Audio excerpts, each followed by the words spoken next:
आज सरदार सूरी साहब का हम लोग बरसी मना रहे हैं। तो आज इतने सारे लोग लंगर के लिए आए, इतने लोग कीर्तनी के लिए पूरे हिंदुस्तान से आए, तो क्या कहना चाहेंगे? ऐसा है कि जब इस गुरुद्वारे की नींव रखी गई थी और शुरुआत की थी 66 के अंदर, तब से उन्होंने लंगर शुरू किया था। हर संडे एतवार को यहाँ लंगर होता था। 15-20 आदमियों से शुरुआत हुई थी, लंगर खाने के लिए आते थे। करते करते गुरुद्वारा 10x10 का था, तो इसको 12x20 का किया, फिर 20x40 का किया, फिर शेड बनाया, फिर संगत बढ़ती रही। 500 से 1000, 1000 से 1500 संगत हो गई, तो लंगर चल रहा था और स्टाफ भी काफ़ी था, उनके लिए डेली लंगर चलता था। तो उनके बाद में उस चीज़ को हमने जारी रखा है, लंगर चलता रहता है। संडे का भी लंगर है। अब उनके बाद में डेली लंगर चालू कर दिया है, जो सुबह भी 500-700 आदमी हो जाते हैं, शाम को भी हो जाते हैं, और संडे का तो होता है 2-2,500-3,000 आदमी भी हो जाते हैं। तो उस चीज़ को हमने बंद नहीं किया। जो उनकी तमन्ना थी, उनके दिल में ख्वाहिश थी, ये मेरा चलता रहे, उनकी ख्वाहिश को हम पूरा कर रहे हैं।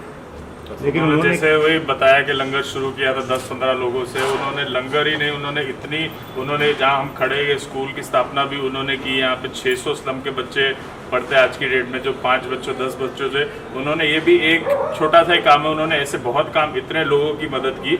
आज जैसे बरसी, हमने कहा ये 7वीं बरसी है।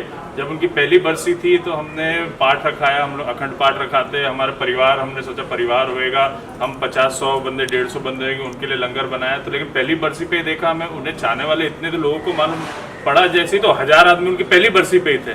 तो हमने सोचा अच्छा ठीक है, अगली बार थोड़ा और करेंगे। अगली बार दूसरी बरसी पे 1000 लोग का लंगर बनाया। तो जैसे मैंने बोला, इतने सालों उन्होंने सेवा की है। इधर जो कीर्तनी वगैरह आते सब उनको इतना प्यार करते थे। उनको पता लगा उनकी बरसी, उन्होंने कहा हम आएंगे। मतलब जो वर्ल्ड के टॉप कीर्तनी रागी सिंह है, उन्होंने बोला सब आगे से इनिशिएटिव लेके उनकी बरसी पे हम आएंगे।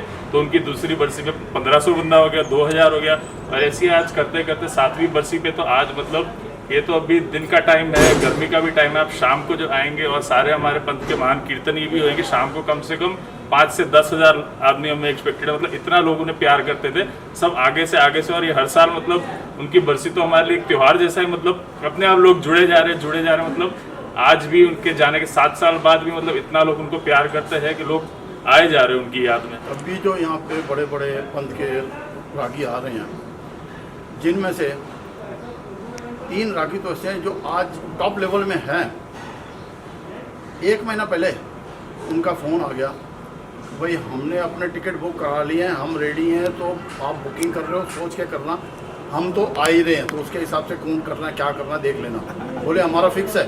बोले ये लिख के रख लो कि जब तक हम हैं उनकी बरसी पे हमने वहाँ पहुँचना ही पहुँचना है, कीर्तन करने के लिए। और आपके फादर ने उस वक्त 1967 में फिल्म बनाई थी धरती पंजाब दी। ये धरती पंजाब दी। इसके लिए बहुत सारे अवार्ड भी मिले थे। प्रेम चोपड़ा जी को ब्रेक दिया था जी।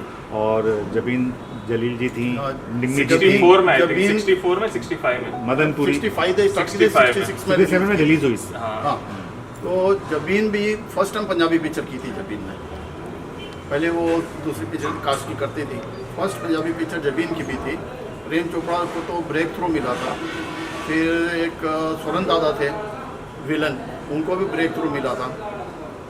तो ऐसे काफ़ी ब्रेक थ्रू दिए थे उन्होंने। रफ़ी साहब ने गाने गाए थे, महेंद्र कपूर जी ने। रफ़ी जी ने गाने गाए, महेंद्र कपूर जी ने गाए, मीनू पुरुषोत्तम जी उसके गाने हैं। फिर हमारे स्ट्रीट फोटोग्राफर थे रोशन लाल शर्मा जी। हमारे डांस मास्टर थे रोहन लाल खन्ना। अभी उनका बेटा अभी भी पप्पू खन्ना जी कर रहा है जी। इस फिल्म का एक गीत है जो बाद में मेरे देश की धरती सोना उगले, हिंदी में भी महेंद्र कपूर जी ने गाया। ये धरती पंजाब दी एदी अल्लड़ मसरवानी, खेता देवी सोना उगे अमृत वर्गा पानी। फिर उसको कन्वर्ट किया था, ये धरती पंजाब की नहीं, मेरे देश की धरती सोना उगले हीरे मोती मेरे देश के लिए। इस फिल्म के लिए अवार्ड भी बहुत मिला था, उसके बारे में कुछ बताएं।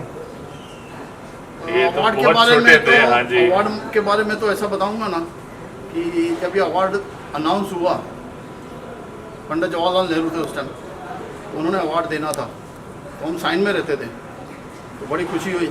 हम भी बड़े खुश, पिताजी को बोले हमको भी लेके चलना, मेरी उम्र उस टाइम कुछ 9 या 10 साल की होएगी, 9 साल 10 साल की। जी।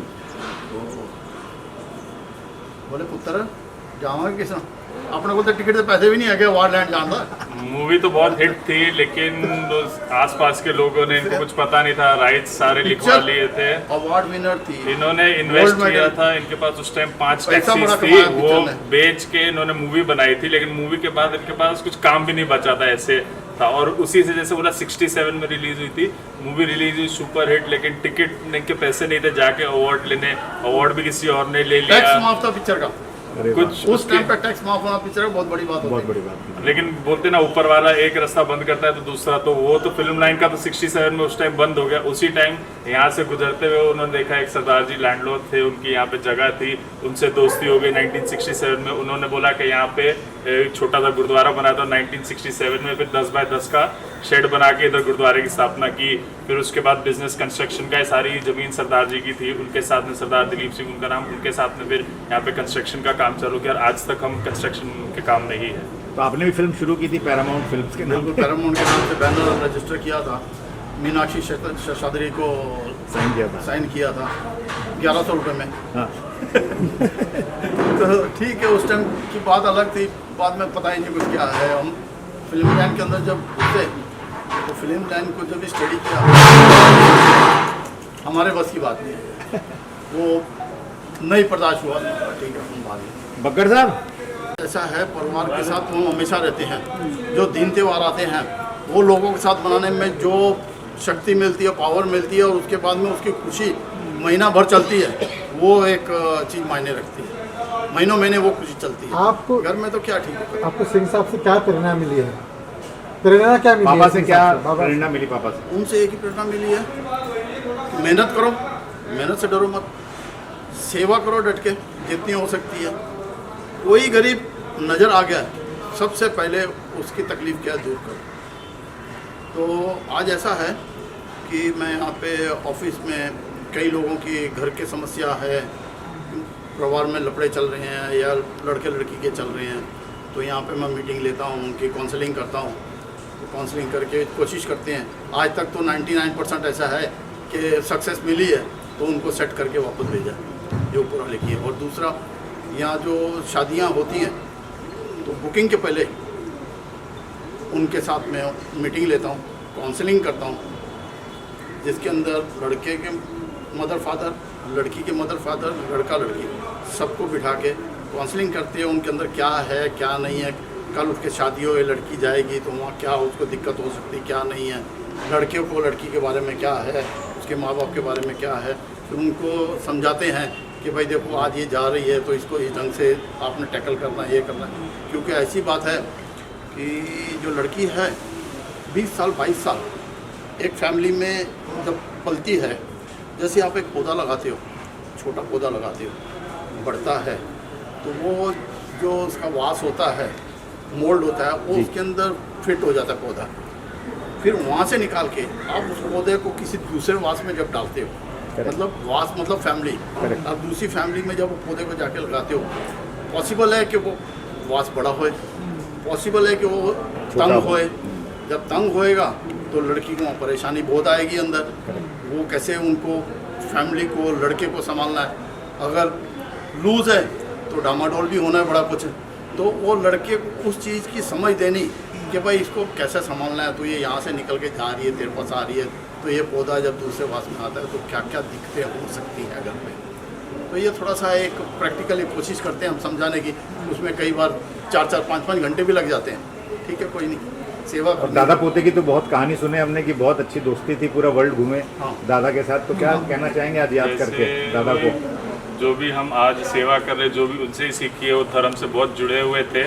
मैं भी मतलब मुझे लगता है जब टीनेज में था तो जैसे सब में हिंदू में 4 धाम होते हैं, वैसे हमें 5 तख्त होते हैं। तो सबसे पहले मेरे दादाजी मेरे को बोलते थे चल हम जाएंगे 5 तख्त के दर्शन। तो मैं 18-19 साल का, वो 70 साल के, हम लोग जाते थे, पूरे 5 तख्त के दर्शन करके आए थे, घूम फिर के, खाली हम दोनों पूरा घूम फिर के आते थे। तो मतलब हमारी बॉन्डिंग सब कुछ मतलब सिखाया बचपन से, धर्म के बारे में भी सब कुछ उन्होंने सिखाया। फिर खाली ये नहीं कि धर्म के बारे में सिखाया, वो सब फिर कभी बोलते थे मूड हो रहा है चल यार अभी दुबई चलते हैं, घूमने जाना है। और शायद दुबई 2009-10 में बहुत बूमिंग था, तो चलो दादा और पोता हम लोग मिलके दुबई वगैरह जाके मेरे को बोलते चल डेजर्ट सफारी जाएंगे, इधर घूमने हम लोग दोनों जाते थे। तो हमारी बहुत उनसे सीखा भी, बहुत अच्छा टाइम भी स्पेंड किया है, बहुत उनके साथ तो मेरी बहुत यादें, बहुत कहानियाँ हैं।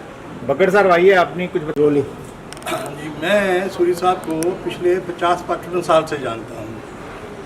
तो मैं नया आया था बम्बे में। सूरी साहब दारा जी के बड़े मित्र थे और धर्म जी के, उनके घर में आया जाया करते थे। मैं भी उनके फैमिली में बड़े क्लोज था, तो वहाँ सूरी साहब से मुलाकात होती थी। तो मुझे लगता सरदार जी कितने अच्छे, क्या पर्सनालिटी है, तो मैं बड़े प्यार से इनको मिलता था। फिर ऐसा मौका ये मिला, मैं 1980 में इनके पड़ोसी बन गया, 4 बंगला में आ गया। 1980 के लेके अभी तक मैं सूरी साहब के साथ में जुड़ा हुआ। उन्होंने इतना प्यार दिया, बहुत ही बड़ा प्यार दिया। जो भी सलाह मशूरा करते थे मेरे साथ में बैठ के कर लेते थे। तो मुझे बेटे के जैसा प्यार दिया। बहुत खुश आदमी थे, बहुत अच्छे इंसान थे। मेरे बेटे से पट गया, वो ले गया। उसके बाद में ये आ गए, इनके साथ बढ़ गया। तो मेरे को जो 2% था ना, वो भी 1% ही ले गया, 1% ये ले गया, 98% वो ले गया। ऐसा है कि ये मेरे से बड़े हैं 1 साल, तो बड़े बेटे ये बन गया, मैं छोटा हो गया, तो वो भी इधर बढ़ गया मेरे साथ। बहुत अच्छा रहा। अभी ये लोग भी इतने प्यार देते हैं, मुझे अच्छा लग रहा है। Thank you.